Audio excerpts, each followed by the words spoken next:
Kung gusto mong magkaroon ng kapayapaan sa panahon ng kabalisahan, kinakailangan mo talagang magtiwala sa Diyos.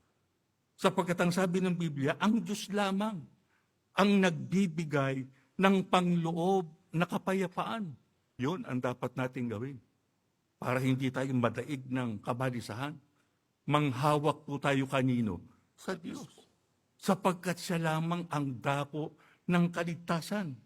At siya lamang ang makapagbibigay sa atin ng kapayapaan sa ating buhay. Pagka ganyan tayo, mga kapatid, hindi tayo dapat mag-alala.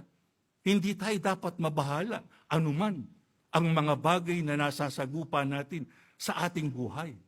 Mga kapatid, huwag nating kalilimutan yan. Kasi araw-araw nakakasagupa tayo ng problema. Nakakasagupa tayo ng bagabag. At hindi basta bagabag lang, hindi basta problema lang, hindi basta kabalisahan lang, kundi lalo pang tumitindi na kabalisahan sa buhay na ito. Pero pagka ang Diyos ang ating pinagtiwalaan, hindi tayo bumitiw sa Kanya, lagi tayong lumapit sa Kanya, lagi tayong sumamba sa Kanya, lagi tayong manalangin sa Kanya, hindi niya tayo pababayaan kailanman.